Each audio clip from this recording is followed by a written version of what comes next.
ታሪኩ የሚጀምረው ጆን የተባለ ወደማያውቀው ፕላኔት የመጣን ሰው እያሳየን ነው። ጆን ከዚህ ቀደም እንደማንኛውም ሰው ይኖር የነበረው በምድር ላይ ነበረ። አሁን በመጣበት ፕላኔት ላይ ግን ራሱን ሲያገኝ ከዚህ ቀደም ያልነበሩትን ልዩ ኃይሎች ያገኛቸው ሲሆን እነዚህም ፓወሮቹ ከአንድ ቦታ ወደ ሌላ ቦታ በኃይለኛው መዝለል እንዲሁም ለዓይን የሚያስፈሩ ግዙፍ እንስሳዎችን ያለምንም መሳሪያ በእጅ ብቻ ተፋልሞ ማሸነፍ ነው። ትንሽ ወደ ኋላ መለስ ብለን ጆን ወደዚህ ከመምጣቱ በፊት በምድር ላይ ምን አይነት ህይወት እንደነበረው እንመልከት። ጆን በምድር ላይ በሚኖር ሰዓት የፈረስ ሰራዊቶችን የሚመራ ካፕቴን ነበረ። በአንድ ቦታ ላይም ከጠላቶቻቸው ጋር ውጊያ የነበረባቸው ሲሆን በጊዜውም የነጆን ቡድን እድል ሳይቀናቸው ቀርቶ ክፉኛ ይጎዳሉ። ጆንም አብሮት የነበረውን የሚወደውን ጓደኛውን በመያዝ ጠላቶቻቸው ቦታውን ለቀው እስኪሄዱ ድረስ በማለት ወደ አንድ ዋሻ ውስጥ ገብቶ ነበረ። እናም ሲጠበቅ እንደነበረው ጠላቶቻቸው ቦታውን ለቀው እንደሄዱ እነ ጆን ይሄንን ዋሻ ለቀው እንዳይሄዱ የሚያደርጋቸው አንድ ነገር ይፈጠራል። የተፈጠረውም ነገር ጆን ወደ ዋሻው በሚመለከት ሰዓት ብዙ የወርቅ ክምርና ከዚህ በፊት አይተው የማያውቁትን ውድ ነገሮችን መመልከቱ ነው። እናም ጆን ወደ ውስጥ ገብቶ ይሄንን ውድ ወርቅና ብዙ ሀብት በሚመለከት ሰዓት ከፈለገው ቦታ መሰወርና ወደ ፈለገው ቦታ መገለጥ የሚችል ይሄንን ድብቅ ቦታ የሚጠብቅ ፓወር ያለው ሰው ከኋላው ይከሰታል። በጊዜው ሰውየው ይሄንን ቦታ ሰዎች እንዲያዩት ስለማይፈልግ ጆንን ሊገለው ነበረ። ነገር ግን ጆን ያ ሁሉ የፈረስ ጦረኛ የሚመራ ጀግና ወታደር በመሆኑ ምክንያት በዛ ቦታ ላይ የነበረው ጠባቂ እንዳሰበው ሳያሸንፈው ይቀርና በምላሹም ጆን ሰውየውን ያሸንፈዋል። ከዛም ሰውየውን አሸንፎት ከእጁ ላይ አንዲት ብርሃናማ ነገር በምትወድቅ ሰዓት ነገርየው ምን ይሆን በማለት ጆን በጉጉት ሄዶ ነገሩን ያነሰዋል። እናም ከዚች ቅስፈት በኋላ ነበር ጆን ምድርን ለቆ ወደዚች ወደማያውቃት ፕላኔት የመጣው። ታዲያ ይሄ ከተፈጠረ በኋላ ጆኒ አጎቱ የሚሆንለት አንድ ልጅ ከራሱ ከጆኒ የተጻፈ ደብዳቤ ደርሶታል። ደብዳቤው የሚለው እንዲህ ነው። አጎትህ ጆኒ ማንም ሰው ከውጪ ሊከፍተው በማይችል መቃብር ውስጥ ራሱ ላይ ዘግቷል። እናም ይሄንን ያደረገው ከመሞቱ በፊት ነበረ። አሁን እዛው ሞቷል፣ ማንም ሊከፍተው አይችልም በማለት ብቸኛ አጎቱ ያስቀመጠው ደብዳቤ ለዚህ ልጅ ደርሶታል። ልጅየውም የተላከለትን መልእክት ከፍቶ ማንበብ በሚጀምር ሰዓት አጎቱ ጆኒ ያኔ ከፈረሰኞቹ ጋር የነበረ ውጊያ ከዛም በኋላ እንዴት ዋሻ ውስጥ እንደገባና ያንን ነገር ነክቶ ወደ ሌላ ፕላኔት እንደሄደ ያለውን ሁሉ ታሪክ በዝርዝር አስቀምጦለታል። እናም ከዚህ በኋላ የምንመለከተው እያንዳንዱ ታሪክ ልጅየው ከመጽሐፉ የሚያነባውን ነው። ልጅየውም አጎቱ ጆኒ የላከለትን ታሪክ ማንበብ በሚቀጥል ሰዓት ጆኒ ታሪኩን እንዲህ ሲል አስቀምጦታል። በጊዜው ወደ ቦታው ላይ እንደደረስኩ ዙሪያውን በአፈር የተሞላ በረሃ ቦታ ነበረ። ሊታየህ የሚችል ነገር ቢኖር የደረቁ ዛፎች፣ ተራራና አፈር ብቻ ነው። እናም መጀመሪያ ላይ ልክ መሬት ላይ እንደምራመደው ተነስቼ ለመራመድ ሞክሬ ነበር፣ ግን አልሆነም። እኔ ለትንሽ እርምጃ የምትሆነኝን ኢነርጂ በመጠቀም ሰዓት ቦታው ላይ ያለው የመሬት ስበት ግን ምድር ካለው ፍጹም የተለየ ስለነበር ከአንድ ቦታ ወደ ሌላ ቦታ አንስቶ ሲወረውረኝ ነበር። እናም ቀስ በቀስ እንዴት ሳልወድቅ መራመድ እንዳለብኝ የለመድኩ ሲሆን እዚህ ቦታ ላይ መጥቼ ካገኘኋቸው ብዙ ፓወሮች መካከል የመጀመሪያውንም ያወቅኩት በዚህ ጊዜ ነበር። የመጀመሪያው ፓወሬ ከአንድ ቦታ ወደ ሌላ ቦታ ብዙም ጉልበት ሳይወስድብኝ በአንድ ዝላይ መድረስ መቻለው። እናም ይሄንን ፓወር በመጠቀም ከቦታ ቦታ እየዘለልኩ በመመለከት ሰዓት ያለውበት ፕላኔት ምድር ሳይሆን ማርስ መሆኑን ተረዳው በማለት ጆን በማስታወሻው ላይ ጽፎ አስቀምጧል። ከዛን ጊዜም በኋላ ጆን ያደረገው የመጀመሪያ ነገር በቦታው ላይ የሚገኝ አንድ ትልቅ ሳጥን መመልከት ነበር። በጊዜው ሳጥኑን ሲመለከተው ትናንሽ እንቁላሎች ነበሩ፣ ግን ብዙም ሳይቆይ እነዚህ እንቁላሎች ተፈልቀው ከውስጡ አረንጓዴ ፍጥረቶች የወጡ ሲሆን ጆኒም ምናልባት እነዚህ ፍጥረቶች ማርስ ላይ የተለመዱ ናቸው በማለት ባየው ነገር ብዙም አልተደናገጠም ነበር። ይልቁኑ እሱን ያስደነገጠው የዚህ ቦታ ዋና ኃላፊ የሆኑት የታርክ ጎሳዎች ወደሱ በሩጫ በሚመጡ ሰዓት ነበር። እነዛ የተፈለፈሉት ፍጥረታት ባለቤትም እነዚሁ ታርኮች ናቸው። በጊዜውም ጆን ታርኮች እንደመጡበት ያለውን የመዝለል ችሎታ በመጠቀም ከነሱ ለማምለጥ ሞክሮ ነበር። ይህንን የመዝለል ችሎታውን የተመለከተው አንደኛው ታርክ ደግሞ በጆን ችሎታ የተማረከ የተላከ ሲሆን የተቀሩትንም ታርኮች ጥቃት እንዳይፈጽሙ ነግሯቸው ወደ ጆንም በቀስታ ይጠጋል። ምንም እንኳን ታርኩና ጆን በሰላም ለመነጋገር ቢሞክሩም በሁለቱ መካከል የሚያግባባቸው ምንም ቋንቋ ሊገኝ አልቻለም። ጆንም ይህንን አለመግባባታቸውን ተመልክቶ አንድ ነገር ሳያደርጉኝ ራሴን ልታደግ በማለት ዘሎ የታርኩን መሳሪያ ያነሳል። ከዛ በኋላ ግን ምንም ማድረግ አልቻለም። ጆን ያነሳው መሳሪያ እንኳን መጠቀም ሳይችል በታርኮቹ ራሱን እንዲስት ተደርጎ ወደ ራሳቸው መኖሪያ ይዘውት መጥተዋል። ትዕይንቱ ሲቀየር ታርኮቹ ጆንን ወደ መኖሪያቸው ይዘውት መጥተዋል።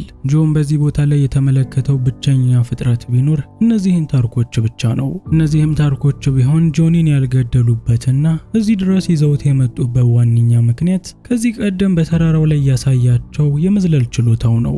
እናም ከዚህ በኋላ ከኛ መሃል እንደ አንዱ ነህ በማለት ልክ ህፃናቶቻቸውን እንደሚንከባከቡት ጆኒንም መንከባከብ ጀምረዋል። በመጀመሪያ ጆኒ ህፃናቶቹ በሚተኙበት መደብ ላይ እንዲተኛ የተደረገ ሲሆን እጅና እግሩንም ጥፍር አድርገው በሰንሰለት አስረውት ፊቱ ላይ የሚገኘውን ጺም በሙሉ አንስተውታል። ሙሉ ጺሙንም ከላጩት በኋላ ምንነቱ በማይታወቅ በአንድ ፈሳሽ ውስጥ የከተቱት ሲሆን ጆንንም በዚህ ፈሳሽ ውስጥ ለረጅም ሰዓት ሲያጥቡት ነበር። አሁን ላይ ጆኒ ታርኮች ምን እያደረጉ እንደሆነ ባይገነዘብም እነሱ ግን የሚያደርጉበት ምክንያት አላቸው። ታርኮች እነዚህ ትንንሽ ልጆችንም ሆነ አዲስ ነገር ወደ ቦታቸው በሚመጣ ሰዓት በሽታና አንዳንድ ተላላፊ ነገሮች እንዳያመጣባቸው ሲባል እንደዚህ ባለ ጸረ ቫይረስ ብለው በሚያስቡት ነገር የሰውየውን ሰውነት በሙሉ ያጸዱታል። እናም ህፃናቶቹ እንዲህ ባለ ሁኔታ ከተጸዱ በኋላ እዛው ጎሳ ውስጥ ከሚገኙት ታርኮች መካከል ለማሳደግ የሚፈልግ ሰው ነው የሚወስዳቸው። እናም በአሁኑ ሰዓት ጆኒን እንደ አሳዳጊነት የወሰደችው ደግሞ ሶላ የምትባል አንዲት ታርክ ነች። ሶላም ጊዜው ሲደርስ ወደ እሷ ቤት እንደምትወስደው በመናገር ጆኒን እስከዛው ግን እዚሁ አርፎ እንዲቀመጥ ነግረዋል።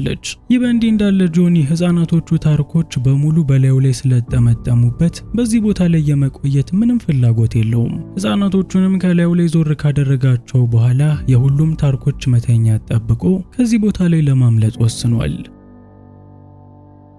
ይህ በእንዲህ እንዳለ ኡላ የተባለች ፍጥረት ለነዚህ ታርኮች ልክ እንደ ቤት እንስሳ ነች። ኡላም ጆን ጋር በመምጣት ከዚህ ማምለጥ የለብህም፣ ትንንሾቹን ህፃናቶች የምጠብቃቸው እኔ ነኝ በማለት የቤቱ ዘብ እንደሆነች ተናግራ ጆንንም ባያስቸግራት መልካም እንደሆነ እየነገረችው ነው። ጆን ግን የኡላን ጥያቄ ለመስማት ምንም ጊዜ የለውም። እጁ ላይ ያሉትን ሰንሰለቶች ካወለቀ በኋላ ወዲያውኑ ያንን የዘላይ ችሎታውን በመጠቀም ከነዚህ የታርኮች ዋሻ ለማምለጥ ይሞክራል። በሌላ በኩል ኡላም ዝም ብላ ስትታይ ተራ የቤት እንስሳ ትመስላለች እንጂ እሷም ቢሆን ችሎታ አላት። ጆን የቻለውን ያክል በፍጥነት ለመዝለል ቢሞክርም ኡላ ግን እሱ መሬት ከመርገጡ በፊት ቀድሞ የሚያርፍበት ቦታ ትደርሳለች።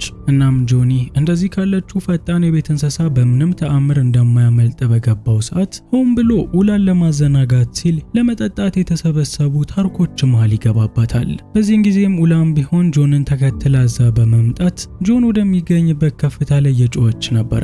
ሌሎቹ ታርኮች ግን ኡላ ምን እንደምትል ስላልገባቸው እያንዳንዶቹ አብዳለች በማለት ኡላን እስከምትሞት ድረስ መደብደብ ጀምረዋል። ይህ በእንዲህ እንዳለ ጆኒ ሁሉም ታርኮች ቀልባቸው ኡላን በመደብደብ ላይ ስለሚገኝ ይህንን አጋጣሚ በመጠቀም በነፃነት ማምለጥ ይችላል። ግና ምንም የማታውቀው ኡላ በሱ ምክንያት ልትገደል መሆኑን በሚመለከት ሰዓት ከዛ ቦታ ላይ በማምለጥ ፋንታ ታርኮቹ መሃል በመግባት ወዲያውኑ ነፍሷን ይታደገዋል። ከዛም ከታርኮቹ መካከል አንደኛውን በቡጢ በሚመታው ሰዓት የጆኒ ኃይለኛ ቡጢ ያንን ታርክ ወዲያውኑ ህይወቱ እንዲያልፍ ያደርገዋል። ይህ ደግሞ ከመካከላቸው አንድም ፍጥረት እንዲሞት የማይፈልጉትን ታርኮች በጣም አስቆጥቷቸዋል። ጆኒ በአንድ ቡጢ ብቻ ከመካከላቸው አንድ ሰው መግደል የሚችል ከሆነ ለኛም ለወደፊታችን ስጋት ነው በማለት እዛው ቦታ ላይ ደብድበውት እሱንም አሳዳጊ የሆነችው ሶላንም በማግስቱ ቅጣት እንዲፈጸምባቸው ወስነዋል። ምናልባት ዩቲዩብ ቪዲዮውን በተደጋጋሚ ስለሚያመጣላችሁ ሰብስክራይብ ያደረጋችሁ መስሏችሁ ይሆናል። እዚህ ጋር ለማየት እንደምትችሉት ከሆነ ግን የሚያዩት አብዛኛዎቹ % ሰዎች በጭራሽ ሰብስክራይብ አላደረጉም። ቻናሉን ሰብስክራይብ ብታደርጉ ይበልጥ ታግዙናላችሁ። ላይክ እና ሰብስክራይብ ማድረጉ እንዳትረሱ። በማግስቱ ጆኒ እሱን ለማሳደግ ስትል መከራዋን እያየች ያለችው ሶላ በሱ ጥፋት ምክንያት ስትቀጣ በማየቱ በጣም ተጸጽቷል። ከምንም በላይ ያስገረመው ደግሞ የሶላ ሰውነት በሙሉ በጠባሳ የተሸፈነ ነው። እናም ይሄ የሚያሳየው ሶላ ብዙ ጊዜ ለልጆች ኃላፊነት እንደምትወስድና በእነሱም ምክንያት እንደምትቃጠለው። ታርኮቹም እንዲህ ባለ ሁኔታ ጆንና ሶላን እየቀጡ በነበረ ሰዓት ከታርኮቹ መካከል አንደኛው በሩጫ ወደ ቦታው ላይ በመምጣት ዞዳኖች ወደ እነሱ እየመጡ እንደሆነ ይናገራል። ይህንን የሰማው የታርኮች መሪ ፔትሪያክም እነ ጆን የተቀጡት ቅጣት ለጊዜው ይበቃቸዋል በማለት በተረፈ ሁሉም ታርኮች ወደ መሸሸጊያቸው እንዲገቡ ትዕዛዝ ሰጥቷቸዋል። በመሸሸጊያ ውስጥም ከገቡ በኋላ የታርኮች መሪ የሆነው ፔትሪያክ ለጆኒ ታሪካቸውን መናገር ይጀምራል። በዚች ቦታ ላይ ከታርኮች በተቃራኒ ሁለት ሬድ ስኪኖች ይገኛሉ። አንደኛዎቹ ዞዳን ሲባሉ ሌሎቹ ደግሞ ሂሊየም የተባሉ ናቸው። ዞዳኖችም ሆነ ሂሊየኖች ከታርኮች በተሻለ በቴክኖሎጂ የበለጸጉ ናቸው። እነሱ የሚጠቀሟቸው መሳሪያዎችና መብረሪያዎች ከታርኮች አንጻር እነሱን በጣም ኋላ ቀር ያደርጋቸዋል። ከዚህ በፊትም በዞዳንና በሂሊየሞች መካከል የነበረው ርቀት ያን ያህል ሰፊ አልነበረም። ሁለቱም የነበራቸው የቴክኖሎጂ ርቀትና ወታደራዊ ችሎታ የተቀራረበ ነበረ። ነገር ግን በአንድ ጊዜ ላይ የፈጣሪ መልእክተኛ ነን የሚሉ 3 ፍጥረታቶች ወደ ዞዳኑ ንጉስ ጋር ይመጣሉ።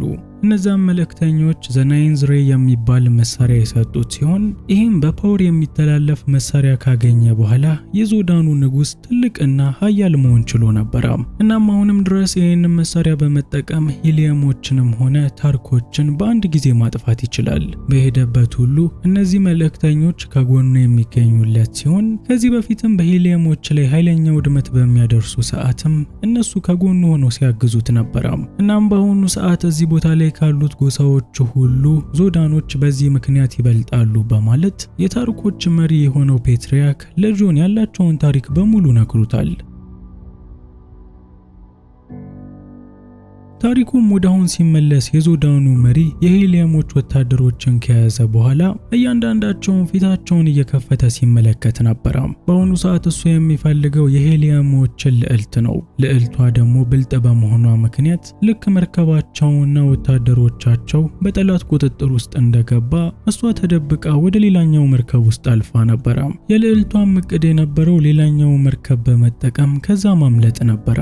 በሚያሳዝን ሁኔታ ግን ዞዳኖች እሷ እዛ መርከብ ውስጥ እንደምትገኝ ስለደረሱበት በጭካኔ ልዕልቷ የምትገኝበትን መርከብ ከግራና ከቀኝ መተው ገሽተውታል። በሌላ በኩል ጆን ከነ ፔትሪያክ ጋር አንድ ላይ በዋሻ ውስጥ ተደብቆ የሚሆነውን ሁሉ በርቀት መመልከቻ እያየ ነበር።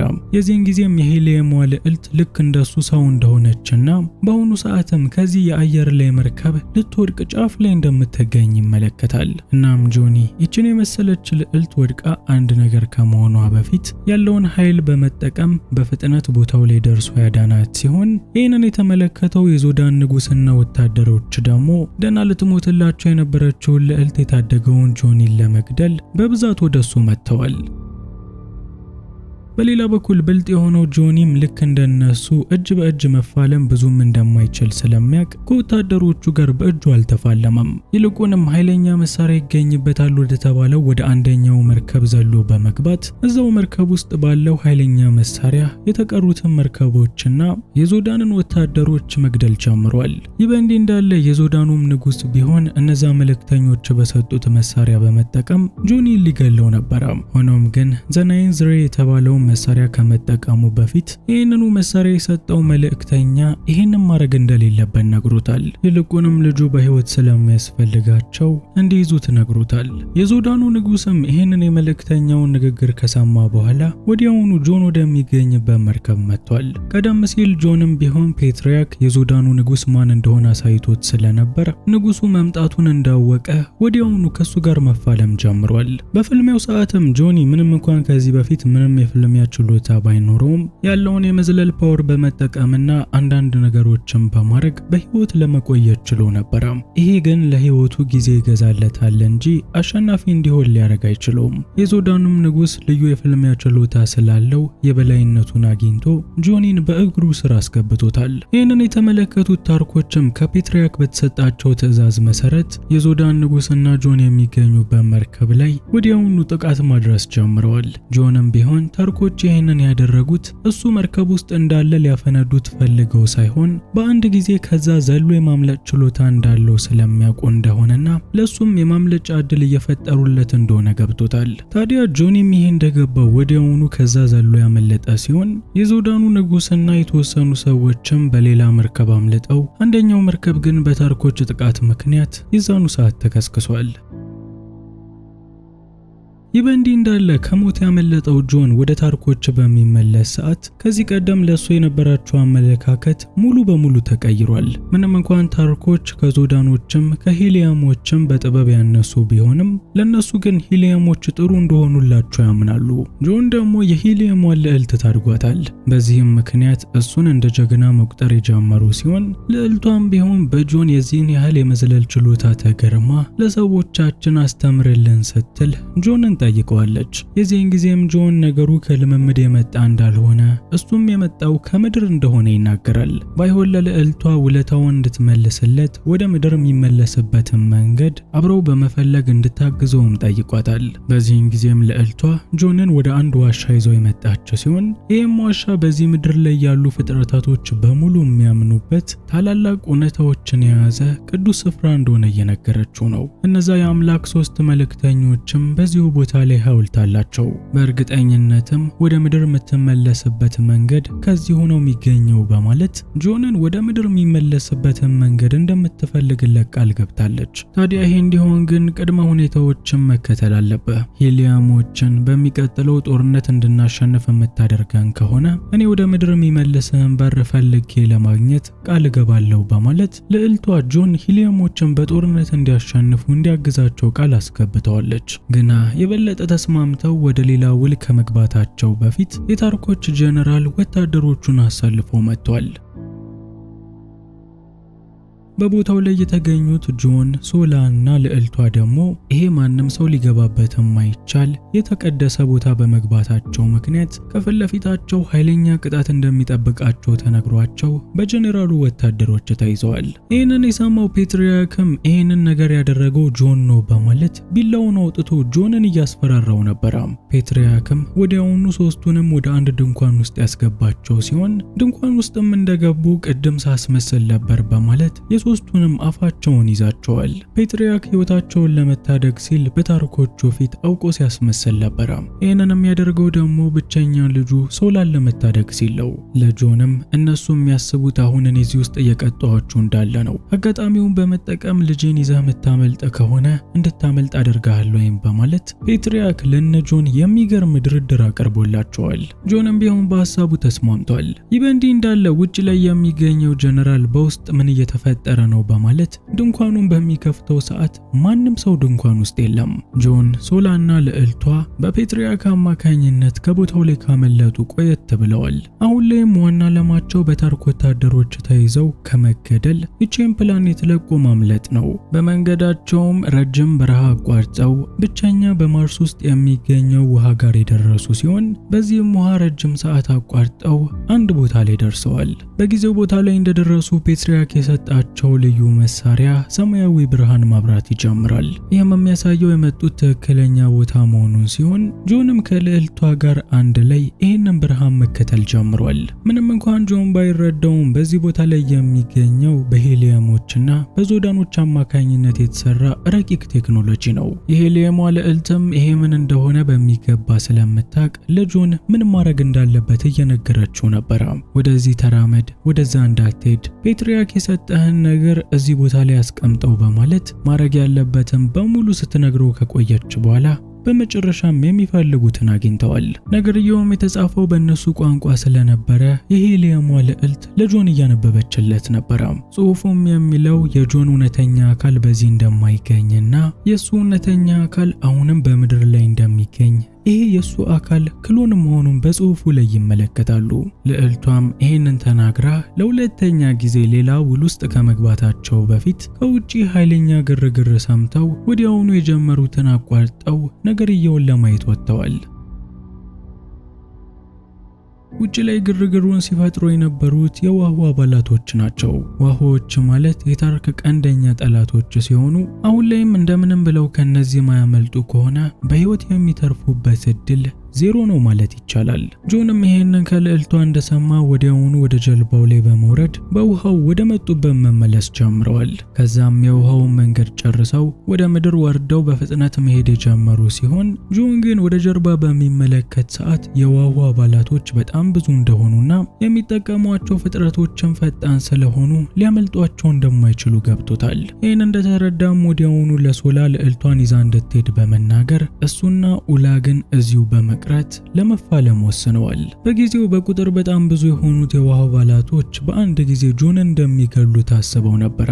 ግና በጆን የመዝለል ፓወርና በኡላ ከአንድ ቦታ ወደ ሌላ ቦታ በፍጥነት የመድረስ ፓወር አማካኝነት እንዳሰቡት በአንድ ጊዜ ጆንን መግደል አልተቻለም። ይልቁንም ኡላ ከዚህ ወደዚያ እየሮጠች በምታዘናጋ ሰዓት ጆን የውሃው አባላቶችን አንድ በአንድ መግደሉን ተያይዞታል። በሌላ በኩል ልዕልቷ ምንም እንኳን ጆን ጠንካራ እንደሆነ ብታምንም የውሃው አባላቶች በቁጥር በጣም ብዙ ስለሆኑ እነሱን እስከ መጨረሻው ተፋልሞ ያሸንፋል የሚል እምነት የላትም። ስጋቷም ትክክል ነበረ። ጆን በቁጥር በጣም ብዙ የሆኑት የውሃው አባላቶችን እየተፋለመ ቆይቶ በመሃል ግን ሙሉ ለሙሉ ራሱን ስቶ ወድቋል።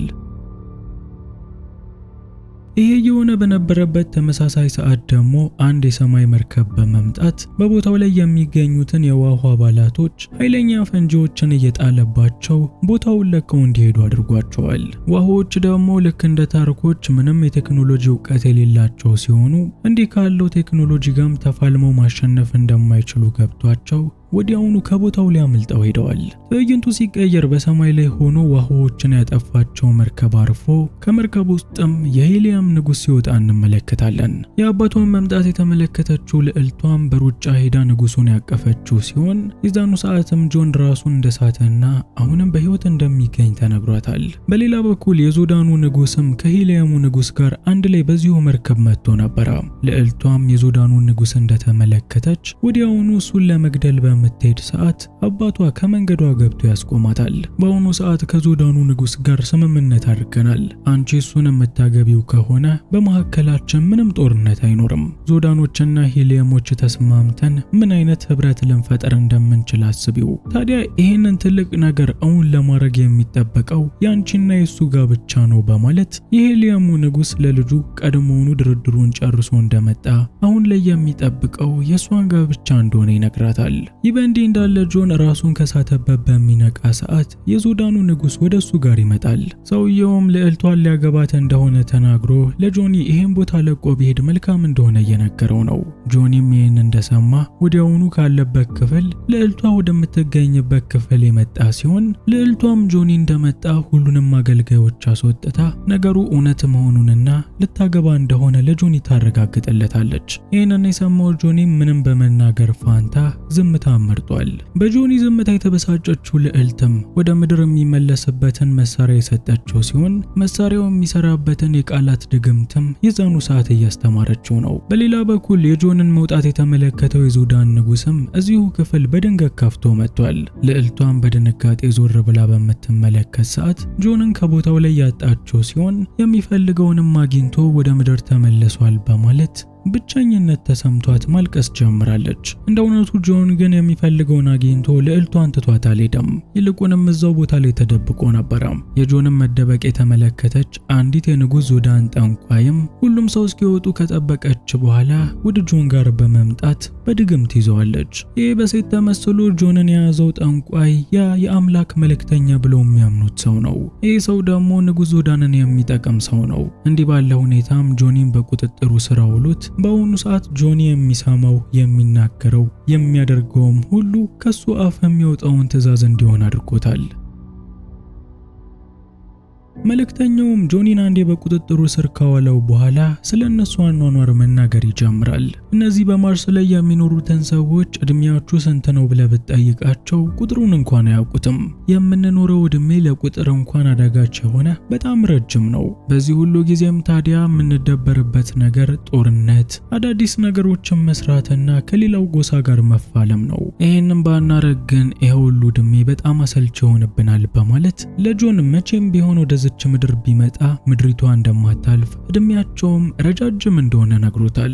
ይህ በእንዲህ እንዳለ ንጉሥ ዞዳንም ምንም ጊዜ ማጥፋት ስላልፈለገ ከልዕልቷ ጋር የሰርግ ስነ ስርዓቱን ጀምሯል። በፕሮግራሙ ላይ ደግሞ አይምሮ የሱ ቁጥጥር ውስጥ ያልሆነው ጆን ከመልእክተኛው ጋር የመጣ ሲሆን መልእክተኛውም በአስማቱ አንዴ ሰውነቱን ወታደር፣ አንዴ ሽማግሌ፣ አንዴ አሮጊት እያደረገ የሚፈልጉበት ቦታ በሙሉ እየገባ ጆንን እየተጠቀመበት ነው። ትዕይንቱ ሲቀየር መልእክተኛው ጆንን በአንድ መንኮራኩር በማድረግ ከዚህ ቦታ ላይ እንዲጠፋ ለማድረግ ተዘጋጅቷል። የጆን አይምሮ ደግሞ በሱ ቁጥጥር ውስጥ ስላልሆነ የሚሆነውን ነገር በሙሉ አያውቅም። የዚህን ጊዜም ኦላ ወደ ቦታው ላይ በመምጣት መልእክተኛውን የነከሰችው ሲሆን ኡላም ይህንን በማድረጓ ምክንያት ብቻ ጆን ወደ አይምሮ መመለስ ችሏል። ምንም እንኳን ጆን ወደ አይምሮ መመለስ ቢችልም እነዚህን ታንኮች ከዚህ በፊት ተጠቅሞባቸው ስለማያውቅ እንዴት አድርጎ ማንቀሳቀስ እንዳለበት አላወቀም። በዛ ላይ የመልእክተኛው ወታደሮች ደግሞ ከኋላው እያሳደዱት ነው። ጆኒም እንዴት አድርጎ እንደሚያመልጥ እየተጨነቀ በነበረ ሰዓት በድንገት ሶላን ከፊት ለፊቱ የተመለከታት ሲሆን ሶላም ከኋላ የሚያሳድዱትን ወታደሮች አንድ በአንድ አጥፍታቸዋለች። በጊዜው ምን አድርጎ ከታርኮች እንዳመለጠ የረሳው ጆኒ ነገሮች እንደ ድሮ መስለውት ወደ ቦታው ተመልሶ ነበር። በሚያሳዝን ሁኔታ ግን በፔትሪያክ ቦታ ላይ ጀነራሉ ተተክቶ የነበረ ሲሆን ይኸውም ጀነራል ጆንን ወደ እስር ቤት ጥሎታል። በጊዜው ጀነራሉ እስር ቤት ውስጥ የጣለው ጆንን ብቻ አልነበረም፣ ህዝብህን ከርተሃል፣ ወንጀለኞች እንዲያመልጡ አድርገሃል በማለት የቀድሞውን መሪ ፔትሪያክንም ጭምር ነው ያሰረው። ከዛም በአንድ አሬና ላይ ለቋቸው ዝንጀሮ የሚመስል ትልቅ ፍጥረት የለቀቀባቸው ሲሆን ይህ ፍጥረትም ማየት ባይችልም እንኳን የማሽተትና የማዳመጥ ችሎታውን በመጠቀም ሰዎችን ጭፍልቅ ግንጥል በማድረግ የሚገል አውሬ ነው። እናም ያለምንም መሳሪያ በአሁኑ ሰዓት ጆንና ፔትሪያክ ይህንን አውሬ ተፋልሞ ማሸነፍ የሚጠበቅባቸው ሲሆን ሳይሆንላቸው ቀርቶ ከተጨፈለቁ አሊያም ከተገነጠሉ ግን የእነሱም ነገር እዚሁ ጋር ያበቃል። በሌላ በኩል ታርኮች የቀድሞ መሪያቸው ፔትሪያክን በጣም ነው የሚወዱት። ምንም እንኳን ኮሎኔሉ ፔትሪያክ ሞቶ እሱ ስልጣኑ ላይ መዝለቅ ቢፈልግም ሰዎች ግን ፔትሪያክ ህይወቱን ባዳነ ቁጥር በደስታ እየጨፈሩ እሱን እያበሸቁት ነው። ይህ በእንዲህ እንዳለ ጆን የታሰረበት ሰንሰለት ከጠንካራ ድንጋይ ጋር በመሆኑ ምክንያት ሰንሰለቱን ለመበጠስም አውሬውን ለመፋለምም አልቻለም። ይልቁንም ሰንሰለቱን ለመበጠስ በተንቀሳቀሰ በእያንዳንዱ ደቂቃ አይኑ ማየት የማይችለው አውሬ በድምፁ ምክንያት ወደሱ እየመጣበት ነው። ይህንን ጭንቀታቸውን የተመለከተው ጀነራሉም እንደውም በጭንቀታችሁ ላይ ጭንቀት ልጨምርላችሁ በማለት ከዚሁ ተመሳሳይ ሌላ አንድ አውሬም እንዲጨመርና ወደ ሜዳው እንዲለቀቅ አድርጓል። በጊዜው ጆኒ ከሰንሰለቱ ጋር እየታገለ ነው። አውሬው ደግሞ ፔትሪያክ የሚገኝበትን በሽታ ደርሶበት እሱን ለመግደል ወደሱ እየመጣ የነበረ ሲሆን ይህንን የተመለከተችው ሶላም አባቷን ለመታደግ ስትል ከታርኮች መሃል አንደኛውን ይዛ ወደ ውስጥ ገብታለች። ይኸው አውሬም በሷ አባት በፔትሪያክ ፋንታ ይዛ የገባችው አንደኛውን ታርክ የገነጠለው ሲሆን ለነሱም በጊዜው በህይወት የሚኖሩበት ሌላ እድል እንዲያገኙ አድርጓቸዋል። በሌላ በኩል ጆን አውሬው ይዞት ከአንድ ቦታ ወደ ሌላ ቦታ እየወረወረ እያንገላታው ነው። ምንም እንኳን ጆን ከአንዱ ቦታ ወደ ሌላ ቦታ በሚያርፍ ሰዓት ሰውነቱ እየተጎዳ የሚገኝ ቢሆንም ይህንን ነገር ግን በጣም ወዶታል። ምክንያቱ ደግሞ አውሬው ከአንዱ ቦታ አንስቶ ወደ ሌላ ቦታ በሚወረውረው ሰዓት ሁኔታው ሰንሰለቱ እንዲገነጠል ስለሚያደርግለትና ምናልባትም ራሱን ከዚህ ሰንሰለት ነፃ አውጥቶ አውሬዎቹን የሚገልበት እድል ሊያገኝ ስለሚችል ነው። እቅዱም ሰርቶለታል። ጆን ይሄ አውሬ ብዙ ካንገላታው በኋላ በመጨረሻ እንዳሰበው ሰንሰለቱ የተነቀለለት ሲሆን የሰንሰለቱ ጫፍ ላይ በሚገኘው ትልቅ ድንጋይም እሱን ሲያንገላታ የነበረውን አውሬ ጥሎታል። በሌላ በኩል ሶላ አባቷ ፔትሪያክን ይዛ ለማምለጥ እየሞከረች ነው። አንደኛው አውሬ ደግሞ ሊይዛቸው ጫፍ ላይ የደረሰ ሲሆን ጆንም ያለውን ኃይል በመጠቀም በፍጥነት ዘሎ ወደ አውሬው ጋር በሚመጣ ሰዓት ሶላ ያገኘችውን መሳሪያ ወርውራ ሰጥተዋለች። በጊዜው ነጩ አውሬ በላያቸው ላይ ተደፍቶ ለረጅም ሰዓት ዝም ብሎ የነበረ ሲሆን ሁሉም ሰዎችም በቃ ገደላቸው ብለው ተስፋ ቆርጠው በነበረ ሰዓት ጆን ሶላ የሰጠችውን መሳሪያ በመጠቀም የአውሬውን ሆድ ቀዶት ይወጣል። ጆንም እነዚህ ታርኮች ምን ያህል ፔትሪያክን እንደሚወዱት ስለሚያውቅ የሚመራችሁ ጀነራል እንደው መፋለምና ማሸነፍ የሚችል ከሆነ እናንተም መምራቱን ይቀጥላል በማለት ጀነራሉ ወደ መሃል እንዲገባና ከሱ ጋር እንዲፋለም ይጋብዘዋል። ህዝቡም ቢሆን ጀነራሉን ወደ መሃል እንዲገባ በጩኸት እየገፋፋው የነበረ ሲሆን ጀነራሉም ጆኒን ለማሸነፍና በይፋ ስልጣኑን ለማስቀጠል ሲል ወደ ውስጥ ገብቶ ለመፋለም ወስኗል። ምን ያደርጋል? ጆኒ ገና አየር ላይ ሳለ አንገቱን ቀልቶለት የጀነራሉም ታሪክ እዚሁ ጋር ተቋጭቷል።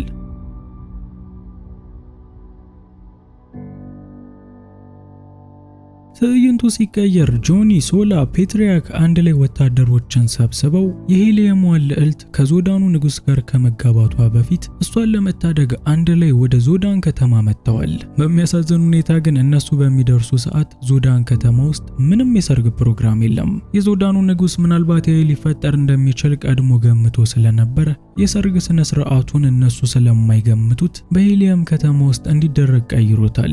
ጆንም ይሄን እንደሰማ እነሱ የሰማይ መርከብ ይዘው እንዲመጡ ነግሯቸው እሱ ግን በፍጥነት መድረስ ስላለበት አንደኛውን ታንኳ በመጠቀም ወደ ሄሊየም ከተማ መጥቷል። በጊዜው የሄሊየም ልዕልት ደግሞ ጽዋውን ጠጥታ ትዳራቸው ሊሰምር ጫፍ ላይ ደርሶ ነበር። በሚያሳዝን ሁኔታ ግን ጆኒ በትክክለኛው ሰዓት ቦታው ላይ በመድረሱ ምክንያት የዞዳኑ ንጉስ እቅድ ምንም ሳይሳካ ቀርቷል። ጆኒም ቢሆን በእነዚህ መልእክተኞች እየተመራ የዞዳኑ ንጉስ ሄሊየምን ሙሉ ጠቅልሎ ሊወስድ እንደሆነና ልዕልቷንም ለዛ መጠቀሚያ ሲል እንደሚያገባት ተናግሯል። በሌላ በኩል ጆኒ ብዙ ጊዜ እቅዶቹን ያበላሸበት የዞዳኑ ንጉስም ትክክለኛ ማንነቱን ይፋ በማድረግ ልዕልቷን እንደታጋች ይዟታል። እንዲሁም የማይዋደዱት የሄሊየምና የዞዳን ወታደሮችም ምንም ጊዜ ሳያባክኑ ወዲያውኑ ወደ ኃይለኛ ጦርነት ገብተዋል። በጆኒ ላይ በጣም የተበሳጨው የዞዳኑ ንጉስም ወደ ጆኒ ጋር በመምጣት ከሱ ጋር መፋለም ጀምሯል። ከዚህ በኋላም በህይወት እንዳይተርፍና እንዳይረብሸው ሲልም የዞዳኑ ንጉስ በጊዜው ጆኒን ለመግደል ሞክሮ የነበረ ሲሆን ቀደም ሲል ግን ጆኒ መርከብ ይዛችሁ ነው ያላቸው ታርኮች በጊዜው ቦታው ላይ በመድረሳቸው ምክንያት የጆኒ ህይወት በድጋሚ መትረፍ ችሏል። ይህ ከሆነ በኋላ ጆኒ በተቃራኒው የዞዳንን ንጉስ በእጁ ያስገባው ሲሆን የዞዳንንም ንጉስ ወደ ምድር የሚመለስበትን መሳሪያ በሚጠይቀው ሰዓት ንጉሱ ምንም ሳይናገር መልእክተኛው በአስማቱ ገሎታል። በሌላ በኩል የምድር መመለሻው መሳሪያ ያገኘው ፔትሪያክ መልእክተኛው በጆን ተመስሎ ወደሱ እንደቀረበ አላወቀም። እውነተኛው ጆንም እየዘለለ በሚመጣ ሰዓት ፔትሪያክ በፊት ለፊቱ የሚገኘው እውነተኛው ጆን ሳይሆን መልእክተኛው እንደሆነ ይገባዋል። መልእክተኛውም ቢሆን ከሁለቱም ጋር የተሰነዘረው ሰይፍ በላዩ ላይ ሳያልፍበት አስማቱን በመጠቀም ከቦታው ላይ ተሰውሯል። ታዲያ መልእክተኛው በመሰወሩ ባለመግደላቸው ምክንያት ማንም ሰው አላዘነም። ለሱ በጣም የሚጠቅመውና ኃይል ይሰጠው የነበረው ወደ ምድር መመለሻው መሳሪያ አሁንም ድረስ በፔትሪያክ እጅ ይገኛል። በዚህ ምክንያት ሁሉም ሰው የተደሰተ ሲሆን ጆንም ቢሆን ልዕልቷን እዛው በሁሉም ፊት ይስማታል። ትዕይንቱ ሲቀየር ጆኒ ከዚህ በኋላ ወደ ምድር መሄድ አልፈልግም በማለት ወደ ምድር ይመልሰው የነበረውን መሳሪያ ወርውሮ ይጥለዋል። በጊዜው ኡላ ከጎኑ የነበረች ሲሆን እዚሁ ቦታ ላይ ተሰውሮ ሲጠብቆ የነበረው መልእክተኛ ግን ጆኒን በድጋሚ በቁጥጥሩ ስር አውሎታል። እናም መልእክተኛው ያንን የተወረወረውን መሳሪያ በእጁ በመያዝ በሌላኛው እጁ ደግሞ ጆንን በመያዝ ጆን ሳይፈልግ ወደ መጣበት ምድር መልሶታል። በጊዜው ጆን ራሱን ሲያገኝ ያኔ ከወታደሮቹ ተደብቀው በነበረበት ዋሻ ውስጥ ነበር የነቃው። እናም ወደዛች ፕላኔት የሚወስደው መሳሪያ ደጋግሞ ቢነካውም ወደዛ በድጋሚ መሄድ ግን አልቻለም። ውጭ ላይ ወጥቶ ሲመለከት ማርስ ከፊት ለፊቱ በሚሊዮን ሜትር ርቀት ላይ ትታየዋለች። ጆን በጣም ወደዛ መሄድ ይፈልጋል፣ ግን እንዴት? ይህንንም ጥያቄ ለመመለስና ወደዛ ለመሄድ ጆን ከዛ በኋላ ለ10 ዓመታት የተለያዩ መጽሐፎችን እያነበበ ምርምሮችንም ሲያደርግ ነበር። በመጨረሻም ተሳክቶለት ወደዛ በድጋሚ የሚሄድበትን መንገድ ያገኘ ሲሆን እሱ ያላወቀው ነገር ግን መልእክተኞች አሁንም እዚህ ቦታ ላይ ተመሳስለው እሱን እየፈለጉት እንደሆነ ነው። እንዳረሳችሁት ተስፋ አደርጋለሁ። ይሄንን ሁሉ ታሪክ የሚያነበው አጎቱ መልእክት ያስቀመጠለት አንድ ልጅ ነው። እናም ልጁ ካነበበ በኋላ በመጨረሻም አጎቱ ከሱ የሚፈልገው አንድ ነገር በአሁኑ ሰዓት መልእክተኞች መቃብሩን ከፍተው ከዚህ ሁሉ ዓመታት በኋላ ያገኘውን መሳሪያ እንዳይነጥቁት ሲል ልጁ እንዲጠብቀው ለማድረግ ነው። ልጅየውም በአጎቱ ትዕዛዝ መሰረት በወረቀት ላይ የተሰጠውን ፓስወርድ ጽፎ መቃብሩን ከፍቶታል። የዚህን ጊዜ ለረጅም ሰዓት እሱን ሲከታተለው የነበረው መልእክተኛም ከኋላው የመጣ ሲሆን መልእክተኛውም ልጁን በጩቤ ከመውጋቱ በፊት መቃብር ውስጥ ሞቷል የተባለው ጆኒ ሰውየውን ከኋላ በጥይት ይመታዋል። ልጅየው እስካሁን ያነበበው ነገር በሙሉ እውነት ነው። ጆኒ ከዛ ሁሉ ፍለጋ በኋላ ወደዛች ምድር የሚመለስበትን የሚፈልጉትን ነገር አግኝቶ እነዚህ መልእክተኞች በቀላሉ እንዲወስዱበት ማድረግ አልፈለገም። እናም ወደዛ ከመሄዱ በፊት እዚህ የሚከታተሉትን መልእክተኞች ማጽዳት ስለነበረበት የአጎቱን ልጅ ምንም ሳያውቅ ወደዚህ እንዲመጣ ያደረገውም እነሱን በወጥመድ ውስጥ ለማስገባት ሲል ነው። በሚገርም ሁኔታ ደግሞ እቅዱ ሰርቶለታል። እዚች ምድር ላይ የነበረውን አንድ መልእክተኛ አጥፍቶት አሁን ላይ ይህንን መሳሪያ በመጠቀም ወደዛች ወደ ናፈቃት ምድር መሄድ ይችላል። በታሪኩ መጨረሻ ላይም ጆን መቃብሩን ከውስጥ ዘግቶት በመግባት ወደ ናፈቃት ፕላኔት ወደ ናፈቃት ልዕልትም ሄዷል። በምላሹ ማንም ሰው ይህንን መቃብር መክፈት ባይችልም እንኳን የአጎቱ ልጅ ማንም ሰው ወደዚህ እንዳይመጣና ይህንን መሳሪያ እንዳይወስድ የመጠበቅ ኃላፊነት ተሰጥቶታል።